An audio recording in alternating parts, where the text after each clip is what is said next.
Good afternoon, everyone. Thank you very much for inviting me to this conference. It's a great honour for me to be here at Rhodes. It's a beautiful campus and I have to say I feel very much at home, so thank you very much. I started teaching in 1994 as a TAFE teacher, and TAFE is the equivalent of your FET college, so Technical and Further Education. And I started teaching in community development. That was my field. Many of my students were from non-English speaking backgrounds. Many were refugees. Most of my students, well, pretty much all by definition, were from disadvantaged backgrounds, and the majority were born overseas. We would discuss different ways of writing essays, different forms of discourse, informal and formal exchanges, and we, from our own cultures, we shared these experiences. We discussed things like how to address your parents, your teacher, your priest, and we examine the cultural assumptions underpinning each. We also discussed different ways of writing. We discussed Germanic, Confucian, Romantic ways of writing essays, and we discussed the Anglo way. And I explained to them, and my students at the end of every course or subject I teach, I want you to be able to chant this in your sleep, that the Anglo way of writing essays is linear. You tell them what you're going to tell them, you tell them, and then you tell them what you've told them. And their question to me was, well, given that I understood that there were these different ways of writing, the Confucian, Germanic, Romantic, I had students from all these cultures in my classroom, why did I insist that they wrote Anglo essays? And my colleagues would actually ask me that question as well. It was a very contentious issue at that time.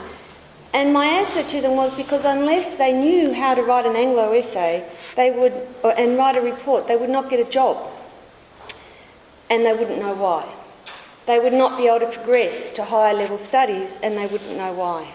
If they did know how to do that, then they could choose when and how they would engage in that form of discourse. It was up to them. What I was trying to do was to help them acquire the passport that they needed so that they could choose the conditions under which and when and how they would enter into these different forms of discourse, and particularly when they would challenge those forms of discourse. Now, this was particularly important because VET qualifications, when I say VET, I mean vocational education and training, and if I slip into VET speak, please let me know. I tend to do that without realising. It takes years to become a native VET speaker, and once you do, you don't actually often realise that this is what you've done. So just let me know. So at that time, VET qualifications were moving from a curriculum input-based model into competency-based training, and which consists of units of competency that describe workplace tasks and roles. And I got very upset, as did every other community development teacher that I knew, when this happened. And my feeling was that my students were being denied the passport they needed to participate in debates and controversies in their field. And I'll explain why as I go through. A key principle as a community development worker, a key principle in my life and work is you've got to know what the rules are if you're going to break them. And so what I was trying to do was to give students access to the rules so they could choose when and how they would break them. So my argument is that access to theoretical knowledge matters. It's the means society uses to conduct its conversation about itself, about what it should be like. I'm not arguing that everyone be experts in literature or physics. What I'm arguing is that they should have access to disciplinary systems of meaning and, crucially, the criteria that are used to judge knowledge claims.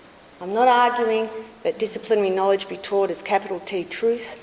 I'm arguing that it be taught as a system of meaning and that students have access to the criteria that are used to judge knowledge claims within those disciplinary fields.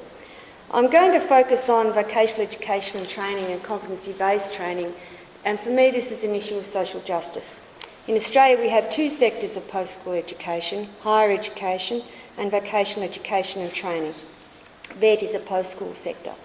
It is overrepresented by students from low socioeconomic backgrounds, and within VET, students from low socioeconomic backgrounds are overly concentrated in low-level VET qualifications.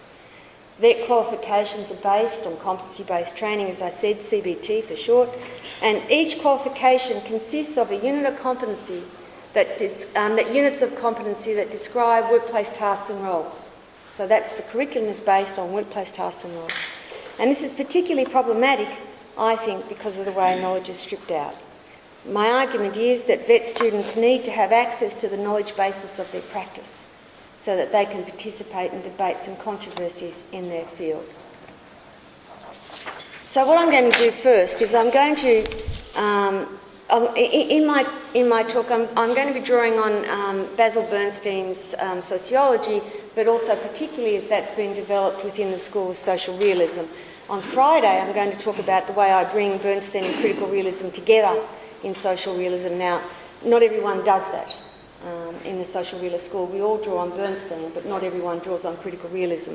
And I'm going to sort of try and explain how that happens. I'm not doing that in today's presentation, but I will be on Friday.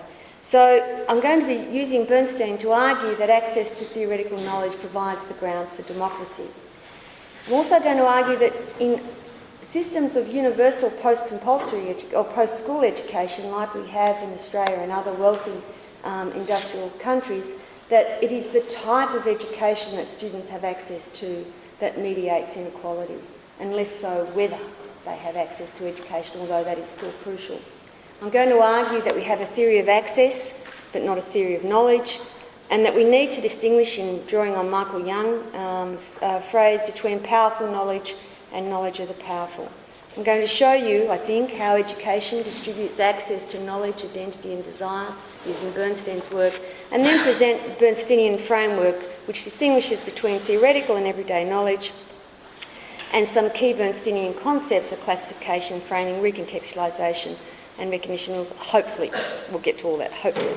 Then I'm going to illustrate that by looking at how you apply that analysis in critiquing competency-based training, and I'm going to use an example from engineering, electronics, where I'm going to compare a higher education associate degree, which is a short cycle higher education qualification, 2-year qualification, vocationally oriented, with a qualification from vocational education, which is exactly at the same level on our qualifications framework, prepares people for exactly the same job, but the qualifications could not be more different. And finally, I'm going to conclude that the alternative needs to be a radical, visible pedagogy where we make knowledge visible to students.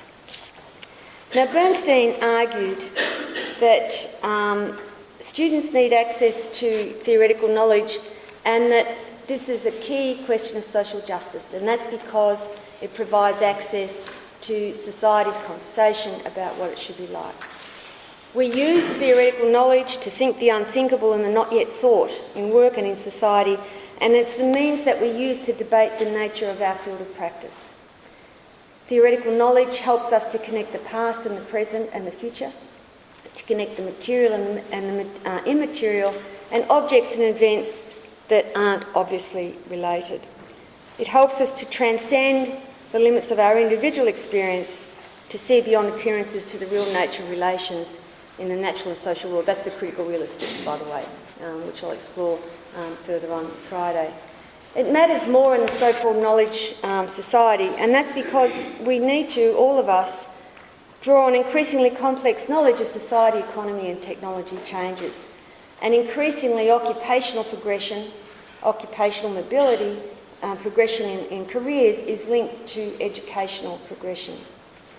Everyone needs to have access to education if they are to have a successful career, but also if they are to participate in society. So my argument is not a narrow instrumental one about you needing this for work, although given the policy debates in Australia, I argue that every day.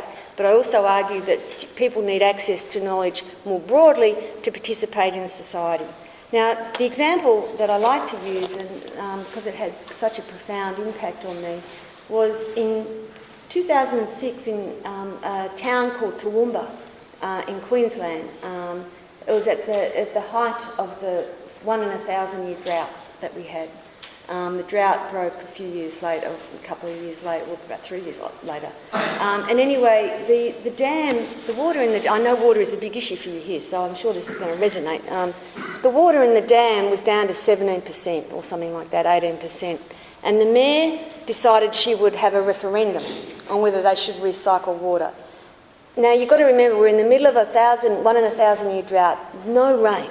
Didn't look like anything was going to happen for quite a long time. And so they had a referendum on whether they should recycle the water, and the town voted no.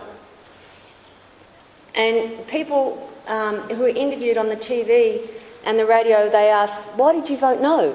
And they said, because I didn't trust the science. I didn't trust the science. So they weren't actually able to make an informed evaluation. They were in the grip of populist demagoguery about, how the evils of recycling water. Now, this had a big impact on the Australian psyche, and it meant that there were no recycling plants built in Australia. Full stop. So what we've got is we've got desalination plants, which are much more expensive and silly. And so that really did have a profound impact on me, that whole thing. It showed me very clearly that society needs people who can make rational judgments about these sorts of issues and not just say, I don't trust the science. Because there's a lot of things that they shouldn't trust about science, but that was not one of them. So we argue that in universal systems that it's the type of education that students have access to that mediates social inequality. In Australia, most students will attend vocational education training or higher education at some point in their life. About 75% of kids finish school in Australia. Early school leavers end up in vet within 2 years because the labour market outlooks are so terrible. And most kids have to go to higher ed or vet at some point, if not directly after school. Now, my argument is that those who are excluded from universal systems, where you have a universal system, we do basically have a universal system, are more excluded than those who are excluded from elite systems. Now, that sounds like a bit of a paradox, and I need to explain it. In 1975, when I left school, when at the age of 15, and not having finished school or anything remotely like it, so did most other people. Most people left school, they did not finish school. A small number, tiny percent, went to university. A tiny percent went on to do the trades in TAFE. But the thing was, we could all get jobs, and we could all progress in those jobs and those careers. Oh, something has happened here. Hang on. Just let me... Nope, it's going to freeze. Okay. I'll start it again. Okay. So Leesa, can I ask you to speak up a bit? Speak up a bit? Okay, right. Okay, so as I was saying, most people left school and they could get work and they could progress in their career. But now, in a universal system where access to post-school education and a post-school qualification is a fundamental requirement for getting any sort of decent job, unless you are, if you are excluded from that system, then you are excluded from the lifestyle and culture that's associated with high levels of education. So I'm not discounting the notion that exclusion from education matters less now than it did earlier. It matters more. But what I'm saying is that most people do go on to some form of post-school education, and that what mediates inequality across the society now is the form of access to education that they have. Do they have access to higher education? If so, what sort? Or do they have access to vocational education? But policy in Australia and in many countries is only concerned with access to education. So we have a policy that's focused on access to the system and not knowledge. So what's happened in our policy discourse is that the concern with social inclusion has replaced the concern with social justice. And they are different things with different consequences. So social inclusion, when you have a policy that focuses on social inclusion, it focuses on the deficits of the excluded. What's wrong with them? Why aren't they included? How can we fix them so we get them in the system? When you have a focus on social justice, you are focusing on distributive justice and the outcomes of education. What are the outcomes that are achieved? Where do people go? What kind of jobs do they have? And you're focusing on the mechanisms for systemic social stratification. So social inclusion and social justice are not the same thing. And now we have a system of access. Everyone can get access to education in Australia of some sort, but we don't ask what kind of access do they get, access to what. And so my argument is that the structuring of knowledge in curriculum matters, and that access to knowledge in school begets access to knowledge in tertiary education. So in the senior school curriculum, if you come from families high in cultural capital and you can do the sciences and maths and this and that, you can get into medicine and law. Students who do vocational education and training get access to competency-based training. So we need to understand the mechanisms that are internal to education that produce these outcomes. And that's what Bernstein's argument was. It's not just the content of education that matters, it's the kind of access that they have. How are we going? We've got lift-off? Excellent. Okay. So I'm up to here. Very good. Right. So Michael Young argues that we have a theory of access but not a theory of knowledge. He says that those who emphasise increased choices available to students may have a theory of access but not a theory of knowledge. He says there is hardly a debate about the consequences of creating such choices when many students may lack the cultural resources to make them. Without an explicit concept of knowledge acquisition, policies that give priority to widening participation and student choice could well be the basis for new but less visible inequalities. Now this matters because, as Bernstein explained, to know whose voice is speaking is the beginning of one's own voice. And Joe Muller from the University of Cape Town, he explains that to cross the line without knowing it is to be at the mercy of the power inscribed in the line. The question is how to cross.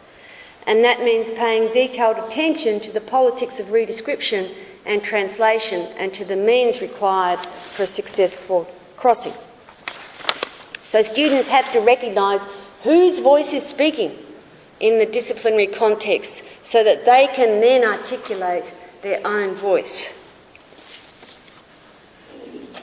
Now, Michael Young distinguishes between powerful knowledge and knowledge of the powerful. And within curriculum, students are expected to know more than ever before, but there's less demand that they engage systematically with disciplinary knowledge. And there's lots of arguments why in favour of this. And the most common one we hear is that globalisation and the pace of change mean that knowledge is outdated and the students got to learn stuff, but then they're going to have to learn new stuff tomorrow. And so shouldn't we be focusing on helping them to learn in authentic contexts? And the emphasis is on authentic knowledge. And this leads to arguments for curriculum that is cross-disciplinary, problem-oriented, applied, less hierarchical, and that sort of thing. Now, the problem with this argument is that it mistakes disciplinary knowledge with the content of that knowledge.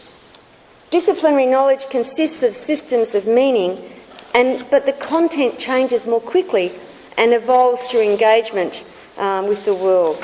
Now, interdisciplinary work is essential because the world is not carved up into disciplines, and you can't actually solve a problem without interdisciplinary work, but this needs to occur through engagement with the boundaries of the disciplines and not by negating their existence. The second way in which knowledge in curriculum has been undermined is to argue that it's elitist.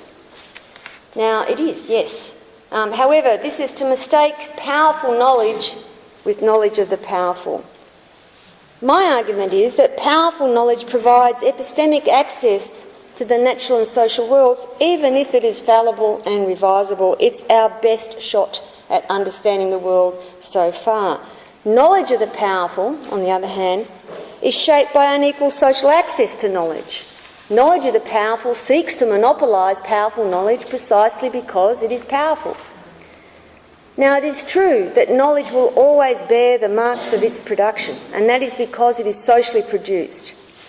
So if it is produced by social elites, it will bear the marks of those social elites, yes. But we cannot produce knowledge to the conditions of its production. There is more to it than that. It will always bear the marks of those elites, but it is our best bet in understanding the world. Now, an example that I use is to consider psychiatry and depression. Now, in the 1970s, I was part of the feminist movement, and feminists argued that depression, the notion of depression, was basically the medicalisation of women's unhappiness. Now, probably it's true to some extent. Yes, that is. But to then deny that psychiatry and depression has any, and antidepressants and things like that have any role to play in improving the lives of women who suffer depression is to condemn many women to misery. That is not all that there is to it. There is certainly the medicalisation of women's unhappiness, but it has real consequences. And to insist that this is just a social construction, basically we're saying to women, pull up your socks, women, and recognise that you are subject of the patriarchy and you've got to throw off the yoke. Well, that doesn't work.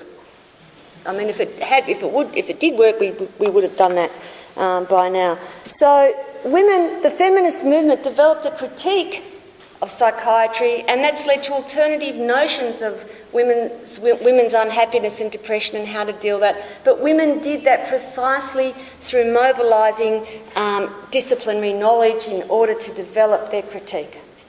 And so this is an argument for democratising access to knowledge acquisition and its production. This is not an argument against, this is not a zero-sum game. By arguing that people from disadvantaged backgrounds should have access to powerful knowledge in the disciplines, is not an argument against valuing the forms of knowledge that they have. This is not a zero-sum game.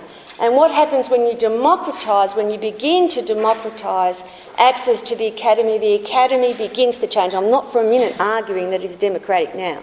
I'm not saying that. But I am saying that it has changed markedly as those who were previously excluded begin to gain access. That's how we got studies like women's studies, cultural studies, and other programs of study. Now, Bernstein argued that education distributes access to knowledge, identity, and desire. And he argued that there's distributive rules in education that mediate access. Who gets access to higher ed or vet? And in higher ed, what kind of access do they get? Do they go to an elite university or do they go to a new working class university? It helps shape the kind of curriculum that they have access and the extent to which they have access to leading researchers in the field. It has implications for where people are placed in their studies and where they end up in their studies. So my second son's girlfriend has just studied law and at a working class university. Now, law is elite wherever it's studied, okay, in working class university or an elite university. But overwhelmingly, the kids who studied law with her came from fairly privileged backgrounds, and she did not. She does not have the networks that they have in order to get the kinds of jobs that they are getting, and she has not yet got. She will eventually get there. But, I mean, it just gives you, the idea of where do you end up. They end up in different places. And a scholar in England argued that the distributive rules provide different kinds of access to what he called protected space, to think the unthinkable. Now, this is illustrated by two universities that I've worked at, a new working class and relatively poor university and an elite privileged university, and I am loyal to both of these universities. Now, at the new university, their mission statement, which thank goodness they have changed. They have a new Vice-Chancellor and he got rid of this, thank goodness. But the mission statement did argue that the new knowledge, that all their students, in terms of this graduate attribute stuff, that students will develop the new knowledge and skills required for the development of the knowledge economy, and also that they would strengthen the work values employers look for in new employees. We're talking about higher education graduates. At the elite university, the old university, it argued that students will be academically excellent, knowledgeable across disciplines, leaders in communities, attuned to cultural diversity and active global citizens. Now, each is providing students with a different form of access to knowledge. The new university is preparing students for the workplace, but the workplace as it currently is. It's based on an idealised worker who has the subjectivity needed to be a desirable employee from the perspective of the employer. The old university is preparing students for leadership, and it links knowledge with leadership. Now, Bernstein distinguished between different forms of knowledge, and this has implications for the structure and design of curriculum. He argued that theoretical and everyday knowledge have a different structure and they're embedded in a different system of meaning. The academic disciplines consist of general principled knowledge, and in order to gain access to them, you have to enter the system of meaning. The academic disciplines can have decontextualised features that are not tied to the specific and can be used in other contexts. And this is precisely what allows it to be used to think the not yet thought. It consists of specialised symbolic structures of explicit knowledge. Now, the applied disciplines are occupationally recontextualised disciplinary knowledge. They underpin, the applied disciplines should underpin vocational education. They certainly underpin the professions. They consist of a theoretical toolbox for practice. Now, this has implications for the curriculum. The applied disciplines, all disciplines must be translated to curriculum. But for the pure disciplines, the process is a one-way process of translation. From the discipline to curriculum, the process of recontextualisation is a one-way process. When you're talking about education for occupations and for the professions, you have to translate or recontextualise the applied disciplines into curriculum, but you must face both ways. One way to the field of practice and one way to the field of knowledge. It's a double process of recontextualisation, and you must also include the field of practice, the tacit and the situated knowledge that must also be, I can never say this, pedagogised. Now, so that means that vocational education and education for the professions must face both ways. And that's why at this point, when I present this kind of stuff to school teachers, I say that those who are teaching vocational education have a much harder job than those who are teaching the pure disciplines, and it usually gets their back up. But I believe that, and that's because teachers for the professions and in vocational education have got to engage in multiple processes of recontextualisation, and that is a more complex task. In contrast, Bernstein argued that everyday knowledge is contextually specific knowledge. It is oral, local, context-dependent, tacit, and so on, and its usefulness is determined by the context, and this is where it is learnt. So rather than the system of meaning, you must enter the context. He argued that academic disciplines are strongly classified and that they have insulated boundaries which consist of specialised languages that includes rules about what counts, texts, speakers and so on. You don't quote psychologists when you're studying sociology. The boundaries between them are quite strong. Now, but he did argue, on the other hand, that the way in which we in curriculum present this knowledge can be more or less strongly classified. We can make the boundaries very clear and explicit, or we can make them opaque and hard to see. When we make the boundaries clear and explicit, we distinguish each as a separate field of study. Now, when my teaching, I teach TAFE teachers who have come from, many of them, I mean, they're obviously educational successes or they wouldn't be a TAFE teacher, but compared to people from privileged backgrounds, they've sometimes had a very hard time. And so I explain, sociology and psychology are very different. Sociology and psychologists do not like each other much, and sociologists and psychologists both hate economists, and that we maintain these disciplinary boundaries. And so I try to make it very, very clear. When we focus on problem-based learning, or where we take an object of study which is a feature of the world and not the structures of knowledge, we're asking students to mobilise sophisticated understanding to use that knowledge as what Sydney-based scholar terms a pragmatic recruitable resource. So when we are focusing on the application of knowledge in problem-based learning types of situations, we're arguing that students need to be able to mobilise the knowledge they need from the different disciplines and the criteria that are used to judge knowledge claims. And that's a big ask. It's a big ask. Now, framing is about the how of knowledge, and the structures of the disciplines have pedagogic implications. So the more hierarchical disciplines like physics and maths, students need to understand what comes before in order to understand what comes after. You can't just present it in any way you want. I don't think you can present any discipline actually in any way you want. But in other disciplines like sociology, where they consist of different languages, so conflict theory, Marxism and so on, students have to be able to recognise the different languages, the differences between them and the speakers, who are the key theorists and that sort of thing. Now, curriculum can be strong framing and weak framing. Now, framing refers to the selection of knowledge, its pacing, its sequencing, its evaluation. This could be strong or weak. Bernsteinian theorists, and I will return to this at the very end as my last point, they argue that for students from working class backgrounds, that students need to have as much control over the pace of learning, and I'll explain why at the end, but certainly over the evaluation, over the assessment.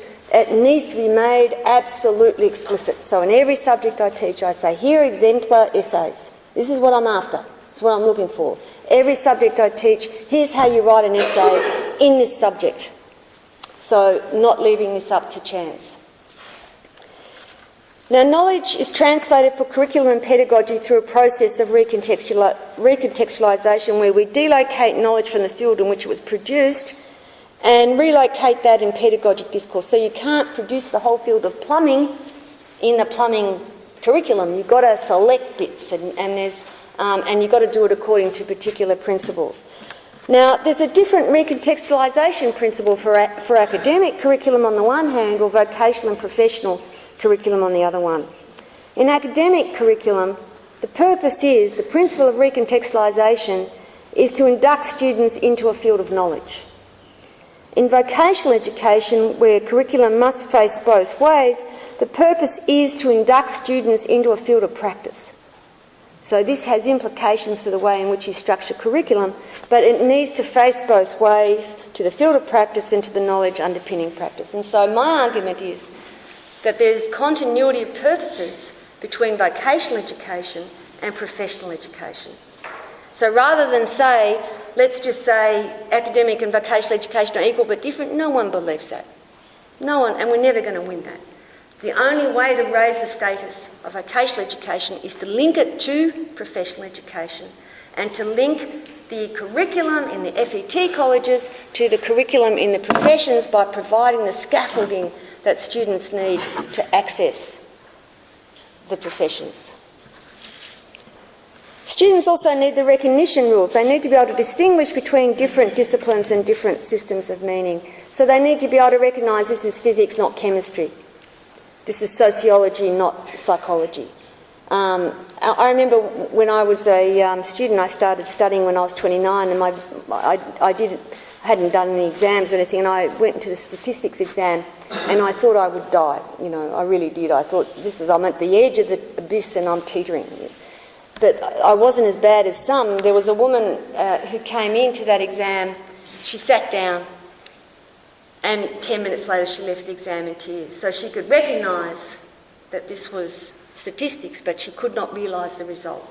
She didn't have the rules she needed, and it wasn't just a question of exam technique either. It was much more than that. So focusing on giving students the recognition rules and the realisation rules is an important part of curriculum. So Bernsteinian theorists argue that strongly classified and framed knowledge provides working class students with better access to knowledge, whereas when we have curriculum where the boundaries are opaque, middle class students are going to get it anyway because of the congruence between the kind of knowledge that they have access to at home and theoretical knowledge in curriculum. They have internalised the recognition and realisation rules that they need to recognise what that is. Now, how do we apply this? So if I look at competency-based training, as I said, Australian vet qualifications must be based on competency-based training, and units of competency are bundled up in what we call training packages. That's what our qualifications are called. Now, apart from anything else, this is based on an atomised view of work. So a unit of competency describes a discrete workplace requirement or role or performance or whatever, and so what they're doing is they're starting with the smallest and building up from there. So the total is the sum of the parts. Now, what this does is carving up work and knowledge in this way actually makes it difficult to develop and extend the theoretical and practical basis of practice in the workplace. So apart from it not being a good form of education for the workplace, it actually limits the way in which work develops and feeds back into the theoretical basis of practice. Now, the Training Package Development Handbook, which I can quote chapter and verse, says that units of competency are the smallest component of achievement which can be nationally recognised. So you're not allowed to go anything lower than a unit of competency. It is the unit of competency as a whole, not individual elements or performance criteria which are recognised. However, the logic of units of competency is atomistic and reductive. And so each unit of competency contains elements of competency, performance criteria, underpinning knowledge and skills, which is a list of things you've got to know, not a relational system of meaning, and a range statement, that is the circumstances in which you would apply that knowledge. Now, this detailed specification is required because units of competency describe the outcomes of learning independently of the processes of learning, and so the idea is you've got to tie it down. And the more critique we have, the more it gets tied down to try and make sure everything that's meant to be is included. Now, this ties, so students do get access to knowledge, but what it does is it ties knowledge to the specific and it decouples it from the system of meaning. The Training Package Development Handbook, it's called something else now, also says that knowledge is important and emphasises this. Where the critique has been so loud in Australia that it says we reckon knowledge is really important. It says it many times. But it still restricts knowledge to what is actually applied at work. It says knowledge must be included, but you should only include knowledge if it is actually used at work, in that task, in that unit of competency. Now, so this insists knowledge should be in context, so it is contextually specific applications of knowledge that students get access to. It also focuses on the present, so it limits practice to the present because it's related to descriptions of workplace tasks and roles. So, for example, it says language literacy and numeracy requirements identified in units, and you've got to identify them, must reflect but not exceed those skills required for a particular work task that the unit represents. Now, how is that the basis for lifelong learning? It is not. So students have access only to contextually specific elements of theory that are relevant to the particular context. So the emphasis is on elements of content rather than the system of meaning. Now, my oldest boy, my kids would kill me if they knew how much I talked about them. My oldest boy is 30, he's an electrician. And he was a mature age student, he was a mature age apprentice, and now he's gone to study engineering. But he told me off, he said, I've got to stop saying electricians have got really good maths. And I said, well, haven't they? And because he's got really good maths, and I just thought they all did. And I know the requirements for getting into being an electrician are really high level maths. It's one of the most intellectual of the trades.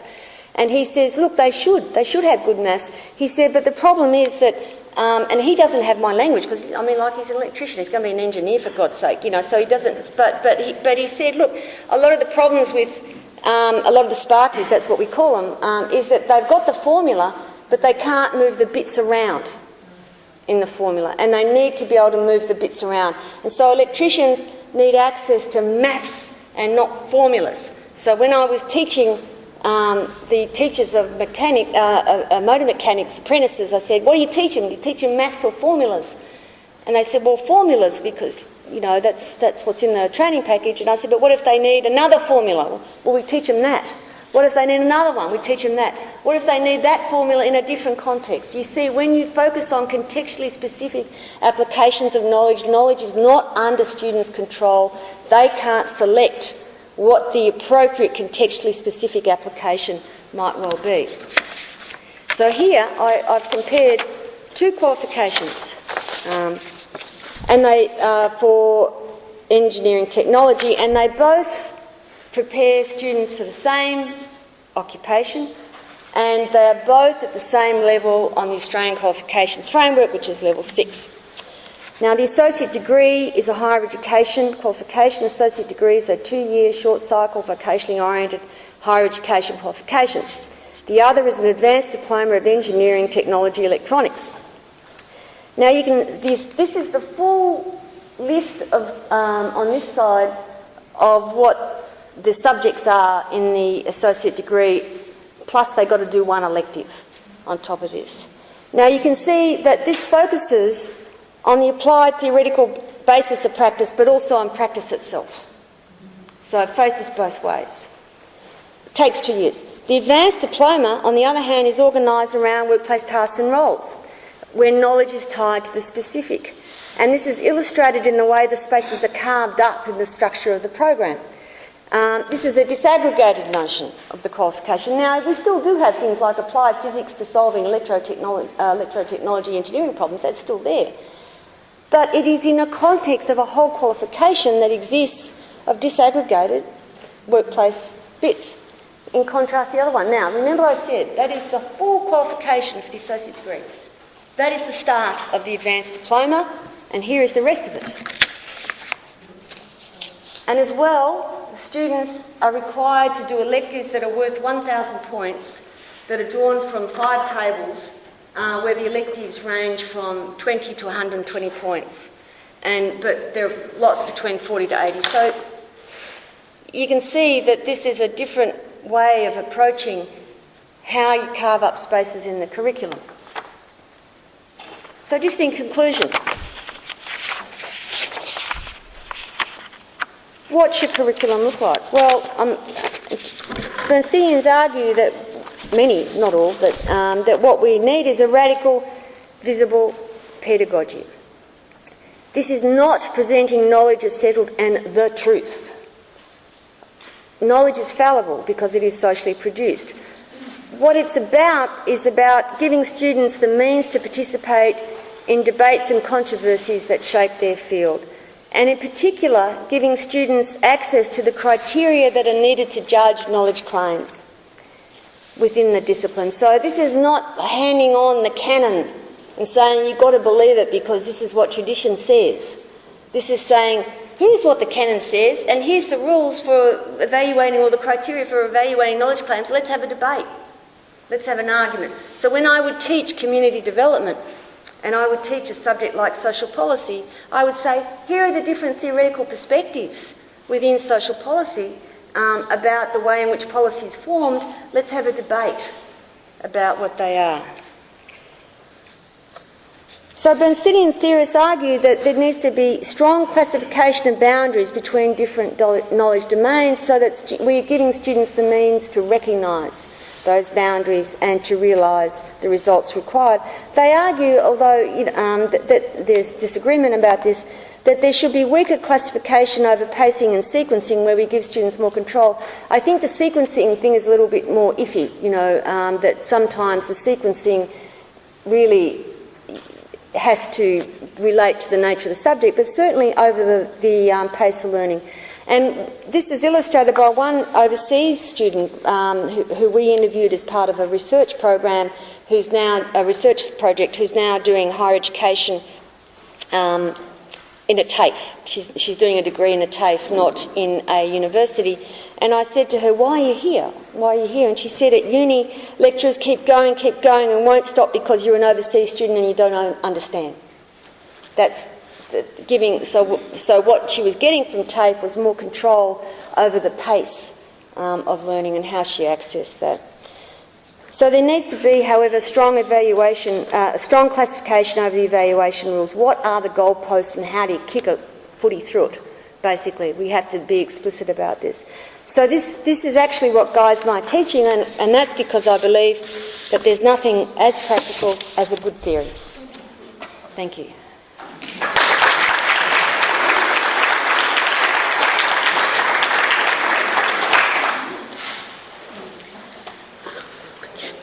Thank you for that stimulating input, Prof. Wheelehan. And I think we all agree that it's quite interesting that we think about knowledge and the role it plays in society as a whole, and what are the implications for that as people in education, to think about the implications in the curriculum and how do we work with that.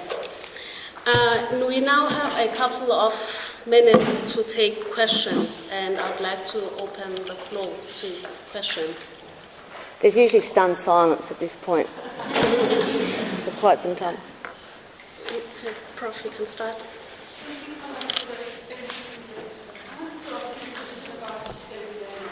Every day.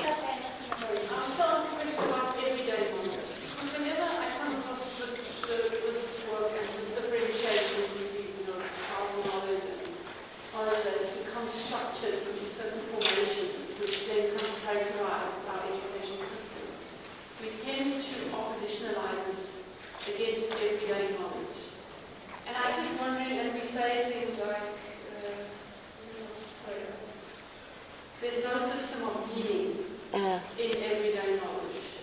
There's only systems of meaning in the knowledge that we've selected most often from the greater the everyday as we produce knowledge and formalize it into what we would then recognize as that system of meaning. So then we can say, everyday knowledge doesn't have systems of meaning, which I think might be a little bit dangerous, perhaps. I don't really know what to say. And then also, I think that everyday knowledge is also changing. Oh, yes. As we have access to all these little goodies that everyone walks around with. And their everyday knowledge is changing in form. And I wonder if we've done enough work on that, and then what that relationship is to what we perceive to be institutionally powerful knowledge, which has come about through the formation of the modern institutions for certain purposes. And I'm just thinking there's something that would be interesting to begin to look at. I think you're probably right. I mean, there's two issues, really. One is how is knowledge produced, and how does it enter the canon? And the other is how do we use everyday knowledge in the curriculum? And that's a pedagogic issue. Okay, so I mean, I think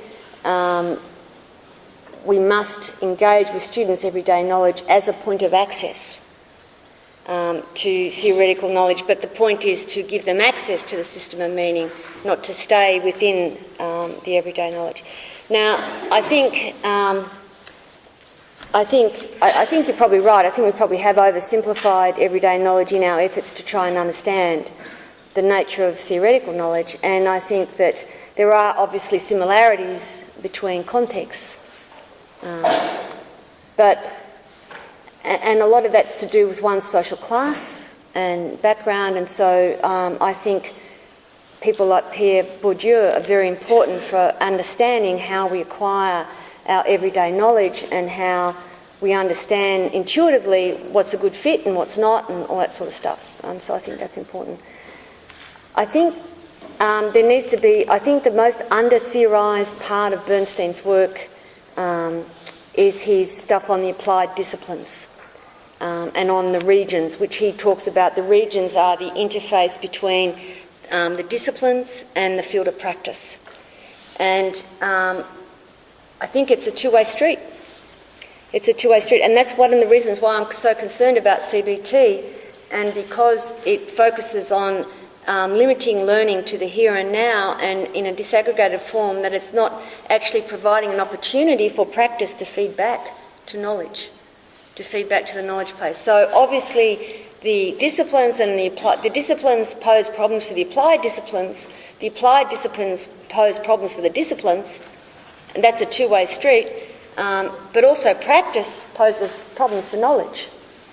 And so the thing is that when we have these debates, what tends to happen is we tend to get locked into a notion of the disciplines as fairly unchanging and fairly immutable, but they're not. They change all the time. And the content of that knowledge changes all the time. What we've got to make sure that we do is that we give students access to the way in which they can understand the relational system of meaning. Now, the problem with the iPad and the internet is that students have access to information. They don't necessarily have access to systematic knowledge, which gives them the criteria to judge the validity and the efficacy and the usefulness of those knowledge claims. And I suppose the best way of explaining this is in a unit of competency. So what we have in a unit of competency in efforts to bring back knowledge is we have long lists of things, long lists of what people have got to know. But there's no way that students are provided with the tools they need to differentiate and evaluate the different bits of knowledge that are listed in that list. So how do they evaluate and critique it? So, for example, I keep a close eye on the qualifications for my old field, community development, and in social policy it says students have got to do research. Good. And what are the sources of information? Well, there's theories, there's the journals, there's the internet, there's this and that. It's all the same. Students aren't given the rules, the recognition rules that they need to recognise the difference between these different forms of knowledge and the criteria they need to make judgments about this. So scholarly knowledge is on the same basis as the internet. So it suppresses the internal relationships between different forms of knowledge. And I keep emphasising the criteria. Students need access to the criteria to make those judgments. So I'm not arguing that everyday knowledge is unimportant or it shouldn't be included or it doesn't have a place or it doesn't feed back into knowledge. What I am arguing is that students need to be able to recognise the differences and to enter into the systems of meaning. I'm not arguing that everything is static by any means. Okay. Do we have more questions? Yes, okay. Yes, I understand that the point you made about reclassification as being better than sequencing and pacing, as what Basil Bernstein advocates under radical religious identity. And then strong classification for the boundaries between disciplines. Yeah. And you argued that you need a good theory to be practical. But does the theory that Bernstein was talking about based on classification, does it include the constructed processes by which that knowledge is obtained in history? In other words, what is the role of agency and subjectivity in the construction of disciplinary knowledge? And should that be taught in universities? And the reason I ask is that I don't find in Bernstein a recognition of the private sphere of knowledge construction, what we would call the boundary of scientific knowledge. And if students are then presented with a kind of Popperian view of the autonomy of knowledge from this constructed process, then students are getting depersonalized knowledge. And on the other hand, you want to release the framing between everyday knowledge and scientific knowledge to give learners a greater world. I find a contradiction. On the one hand, you allow constructivism to this door, and then you block it at another door. And I suspect the fear of Bernstein is the fear of relativism. If you allow processes in knowledge construction, you open the door to a kind of Kuhnian relativism. Am I right? I think the fear is relativism. I absolutely agree with that. I'm not sure that I think one of the problems with Bernstein, a big problem, is that he slides between knowledge production and recontextualisation in curriculum. He slips and slides, and without saying, here I'm talking about knowledge production and here I'm talking about its recontextualisation in curriculum. He does that a lot, and that's because he was primarily concerned actually with its recontextualisation. And it wasn't until the end of his life he actually started looking at the structures of knowledge and whether they have objective properties. So I think I think that is a weak and underdeveloped part of Bernstein. But I don't think that, and here my jet lag is kicking in, so I might need to ask you to repeat bits of it. I think the thing is, and this is where the critical realism is quite helpful, knowledge is socially produced, yes, absolutely, and therefore it is fallible and is subject to revision because it is produced by communities of knowledge producers who have the tools that they have at whatever time it is that they have. So it is fallible, but it is not entirely relative because it is about something specific. It's the aboutness of knowledge that renders it not completely relative and open to any interpretation that you choose. And I'm going to go into this in a lot more detail on Friday. It's the aboutness of knowledge that really matters, and the problem is that the most extreme and relativist constructions of knowledge tend to treat knowledge as entirely arbitrary, and you can choose this particular approach or that particular approach. It's really up to you. And no, it's not. No, it's not. There are criteria. Then the criteria themselves might be problematic, which is why we have so many fights in sociology of education about research methods. So the criteria themselves might be problematic, but there are ways of judging the relative contributions or truthfulness of knowledge without ever saying we have arrived at the truth. So I always emphasise the criteria for the judgment of knowledge claims, not that this is the truth. I think if we teach knowledge as the truth, then we're in a lot of trouble because knowledge is socially produced, but it is about something. Now, the problem for a lot of critical realists, within critical realism, there's two ends. One's the sort of more relativist end without sort of going over all the way, and the other is the more positivist end without going all the way. And the more positivist end, they tend to almost have a correspondence theory of knowledge. That knowledge corresponds to its object, almost without problematising that. At the more relativist end, they almost go over to the constructivist approach, but without quite doing that. So I think it's the bit in the middle that the ground that we have to reclaim. So it is the aboutness of knowledge. Now, I remember the point I'm trying to make. The point I'm trying to make is that the things that we want to know about have different conditions for their production than knowledge. So, the conditions for creating something or the conditions for gravity or something have got nothing to do with the way we know gravity or understand gravity, because that has its own conditions for production, and that's to do with the way in which the community of knowledge producers is constructed, the conceptual tools that they have available to them, so the conditions for creation of each are quite different. That's why they're never identical. You can't have a correspondence theory of truth. But it is not arbitrary. It is not arbitrary. It is about something specific, and that is why relativism is not a good way to go. I don't know if that answers your question, but in the context of complete jet lag, I'm trying hard. So, okay. We can take other questions, more questions. Oh, Prof has a follow-up question.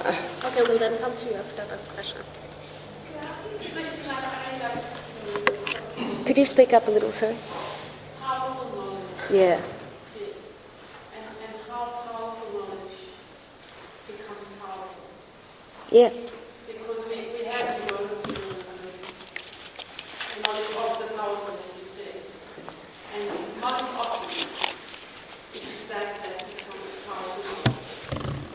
So how then do we create another notion of powerful knowledge, which is not reduced to that? And that brings back, to my question on everyday Yeah. knowledge. Yeah. The way the knowledge of the powerful has come to be constructed has been by creating these kinds of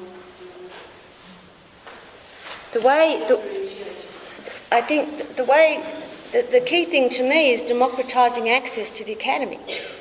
and to giving people who've been excluded access to the academy and to the conditions for creating knowledge. So yes, it's true that powerful knowledge... Pardon? And the other way around. Oh, absolutely, absolutely. But I mean, the problem is that people outside the academy already have access to their knowledge system. They don't have the passport that they need in order to challenge powerful knowledge. And so what I'm talking about is giving students the passport that they need so they can make that challenge, so they do know what the rules are and so that they can break those rules knowing what the rules are. You can't break rules unless you know what they are. Otherwise, you're always at the mercy of the rules and you never know why. You never know why you're being excluded. So yes, there's all sorts of things that have been in, racist theories of human beings, all sorts of things like that have been challenged by the social movements.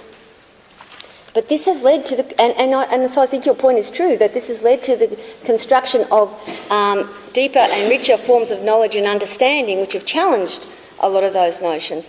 But the thing is, unless we give people access to theoretical knowledge, they don't have the tools that they need to make those challenges. So not all knowledge is true. Not all knowledge is correct. Knowledge is fallible because it is socially produced. But that is not all there is to it, because if all knowledge was equally relative, then you could just pick this and I'm going to go with this one and not that one. And I think that's a slippery slope. So to me, that's why I emphasise so much. This is why I focus on VET, because to me the issue is what access do people have so they can take up the challenge. And so if we look at the women's movement, has made some very powerful challenges, but it's done so through drawing on ideas and concepts and expanding and developing those ideas and concepts in theoretical systems of meaning, which relate to people's lived experience, because that's what that knowledge is about. It is about people's lived experience. So psychology is about people's lived experience. Sociology is about people's lived experience. So obviously that's the object of knowledge that we're trying to explore in those circumstances. So yes, so that's why to me it's an issue of social justice, so that people can make those changes. Otherwise, we are saying it's okay for us, we're in the academy, let's just value other forms of knowledge. That's just not a realistic understanding of power. There was one other question. Just for my understanding, the buzz is around student-centeredness, and that is one of our core principles at the technology. Can you speak up a little, please? Sorry, and I'm just trying to align thoughts around student-centeredness and these very feel-good descriptions of student-centeredness with the notion of having knowledge as the core of your, at the core of your curriculum. Yeah. And I just want some thoughts. Yes. I think there is a problem here. I think that the Bernsteidian approach has not explored pedagogy sufficiently. I think the problem is that in the student-centred approach, that curriculum has been collapsed into pedagogy. It doesn't exist independently of pedagogy. And so therefore when we focus on student-centredness, because we don't have a notion of curriculum and what it is people are to learn, we forget about that, and we focus instead on just focusing on the student. But if we have a relational notion of pedagogy and curriculum, then of course you have to start with students and where they are and how they learn. Of course you do. So an example from my own teaching, this is before I'd done all this stuff, is I used to teach a subject called human rights and advocacy as part of the community development program, and I'd teach this to students. Originally they had to be 23 or over, and so they had a lot of life experience. And the first question I would pose to them in the very first class of the semester, very first activity, what would it take to introduce fair and democratic elections in a country like India with massive illiteracy rates? Perfectly good question. They got into it. They loved it. Then I taught this subject to a group of school leavers who were doing the diploma with justice, who wanted to be police. And the answer came back, if they can't read and write, they probably shouldn't vote. And you can imagine how I responded. I was beside myself. And I ranted and I raved, and then I realised actually it's not their fault. It's not their fault. It's because they haven't, we don't have a very strong notion of civics education in Australia. So I used to teach this subject on a Friday afternoon for 3 hours, to these kids. And they'd be slumped over their desks. And I'd have to go and collect the rulers and the photo albums and the newspapers and this, that and the other and break up the troublesome groups and stuff. And then one day the girls, was a break, and the girls were sitting around talking about how unfair it was that in their homes they had to do all the housework and their brothers didn't have to do anything. And that was the way in. That was the way in. So it was actually starting with their own experience, and then we got into it. And then they started to engage with the broader system of meaning. So what I was doing is I was using their lived experience as a way of introducing them to a field and showing them the relevance of that field, and then taking them into the system of meaning, and it ended up quite well. And then they could have debated at the end the question about fair and democratic elections in India. So I got the pedagogy wrong. So just because we say that we're trying to introduce students into a system of meaning doesn't tell you how you have to teach it.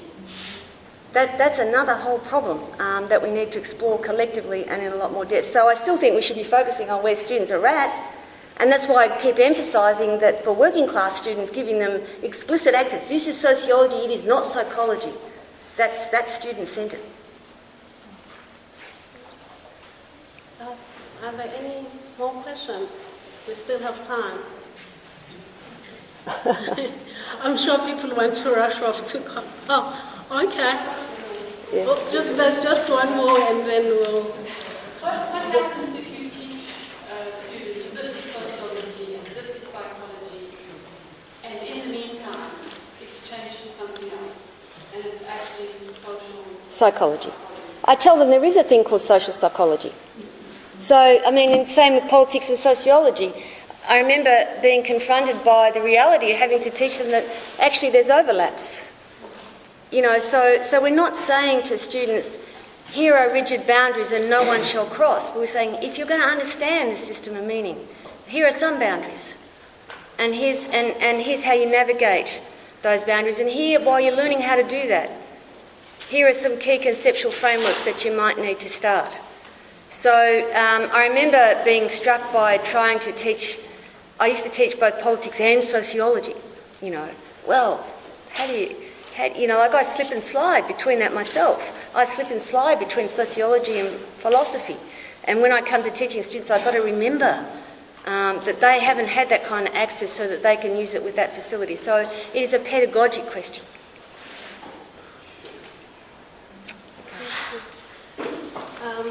I'm sure if there are more questions, we can continue the conversation over cocktails. But for now, please join me in thanking Prof. Wheelehan for having taken the time to engage with us.